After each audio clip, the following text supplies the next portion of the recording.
అంటే సొంత బావ ముద్దుల బామ్మర్దిని ఎంత ప్రేమగా చూసుకోవాలి, కానీ ఆస్తి కోసం ఆ బావే అరాచకాన్ని తెగబడి ప్రాణం తీస్తే, అది కూడా 5 ఏళ్ల పిల్లాన్ని దారుణంగా చంపేస్తే ఎంత ఘోరం అది. ఈ కేసు అనంతపురం జిల్లాలో సంచలనంగా మారింది. రాత్రి నిందితుడు తప్పించుకోబోతే పోలీసులు వాడిపై కాల్పులు జరిపారు. అనంతపురం జిల్లా యాడికి మండలం కోనుప్పలపాడులో 5 ఏళ్ల బాలుడు హేమచంద్రని హత్య చేశాడు బావ సర్వేష్. అత్తమామలు తమను సరిగ్గా చూడడం లేదనే కోపం అతను చిన్న పిల్లాడిపై చూపించాడు. బామ్మర్దిని చంపేస్తే ఆస్తిలో కూడా వాటా వస్తుందని లెక్కేసి దారుణానికి పాల్పడ్డాడు. నిన్న సర్వేష్ని అదుపులోకి తీసుకున్న పోలీసులు రాత్రి సీన్ రీకన్స్ట్రక్షన్ కోసం తీసుకెళ్లారు. అక్కడి నుంచి తప్పించుకునే ప్రయత్నం చేయడంతో పోలీసులు కాల్పులు జరిపారు. ఒక దారుణం ఇది. వార్త మనం చూస్తున్నాం. రైట్ సైడ్ బాక్స్లో కనిపిస్తున్నాడు చిన్న పిల్లాడు. ఒక సొంత బావ ముద్దుల బామ్మర్దిని, అది ఒక చిన్న పిల్లాన్ని ఎంత ప్రేమగా చూసుకుంటారు. కానీ ఆస్తి కోసం ఆ బావ అరాచకానికి తెగబడి, అది కూడా 5 ఏళ్ల పిల్లాడి ప్రాణం తీస్తే అది ఎంత దారుణంగా ఉంటుంది. ఈ విషాద ఘటన, ఈ దారుణం అనంతపురం జిల్లాలో సంచలనంగా మారింది. రాత్రి నిందితుడు తప్పించుకోబోయాడు. ఇందుకు పోలీసులు వాడిపై కాల్పులు జరిపారు.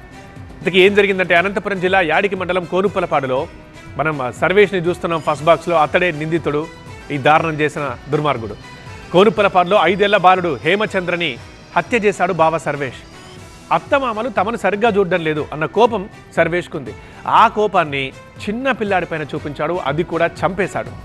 బామ్మర్దిని చంపేస్తే ఆస్తిలో ఆవిడ వాటా వస్తుందని లెక్కేసి ఈ దారుణానికి పాల్పడ్డాడు. నిన్న సర్వేష్ని వెంటనే అదుపులోకి తీసుకున్న పోలీసులు రాత్రి సీన్ రీకన్స్ట్రక్షన్ కోసం తీసుకెళ్లారు ఆ ప్లేస్కి. ఆ తక్క నుంచి సర్వేష్ తప్పించుకునే ప్రయత్నం చేయడంతో పోలీసులు సర్వేష్పై కాల్పులు జరిపినట్లు సమాచారం. ఈ దారుణానికి సంబంధించి మరింత సమాచారం మా ప్రతినిధి నరేష్ అని తెలుసుకుందాం ఫోన్లో. నరేష్, అసలు ఇంత ఘోరం ఎలా జరిగింది? ప్రస్తుతం సర్వేష్ ఎక్కడున్నాడు అండ్ ఎలా ఉన్నాడు?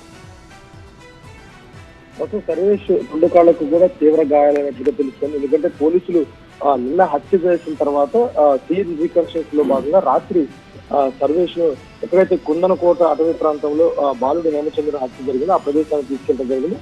కొంత దూరం నడుచుకుంటూ వెళ్తున్న క్రమంలోనే ఒక్కసారిగా నిందితుడు సర్వేష్ పోలీసులపై తిరగబడ్డాడు. అక్కడ ఒక పాత బీర్ బాటిల్ నుంచి దానితో దాడి చేసేందుకు కూడా ప్రయత్నించాడు. ఈ నేపథ్యంలోనే పెద్దవడుగుడి సిఐ రామసుబ్బయ్య ఒక రౌండ్ గాల్లో కాల్పులు జరిపినప్పుడు కూడా ఎక్కడ కూడా నిందితుడు వెనక్కి తగ్గకూడదు. ఇక తప్పని పరిస్థితుల్లో ఆత్మరక్షణలో భాగంగా పోలీసులైతే కాల్పులు జరిపినట్టుగా తెలుస్తోంది. 2 కాళ్ళకు కూడా తీవ్ర గాయాలైన ప్రస్తుతానికైతే మాత్రం నిందితుడు సర్వేష్ ను తాడిపత్రి ప్రభుత్వ ఆసుపత్రికి తీసుకొచ్చే ప్రయత్నం. ఎందుకంటే కుందనకోట అటవీ ప్రాంతం పూర్తిగా నిర్మానుష్యంగా ఉంటుంది. ఆ కొండ ప్రాంతంలో ఎక్కడైతే బాడీ డెడ్ బాడీ దొరికిందో ఆ ప్రాంతం నుంచి ప్రస్తుతానికి కిందకి దిగుతూ వాళ్ళందరూ కూడా తాడిపత్రి ప్రభుత్వ ఆసుపత్రికి అయితే వస్తున్నారు. మొన్న స్కూల్ నుంచి ఇంటికి తిరిగి వెళ్తున్న సమయంలో బాలుడు హేమచంద్రను సొంత బావ అయినటువంటి సర్వేష్ కురుకురే ప్యాకెట్లు తీసుకొని తిరుమండరాలు తీసుకొని కిడ్నాప్ చేశాడు. ఆ కిడ్నాప్ లో భాగంగానే ఎక్కడైతే అత్తమామలు తనను సరిగా చూడటం లేదు, ప్రస్తుతం ఆస్తి కూడా తనకు ఎక్కడ దక్కదు అన్న ఉద్దేశంతోనే ఆ కోపంతోనే ఆ బాలుడు హేమచంద్రను హత్య చేసినట్టుగా ఇప్పటికే పోలీసుల ముందు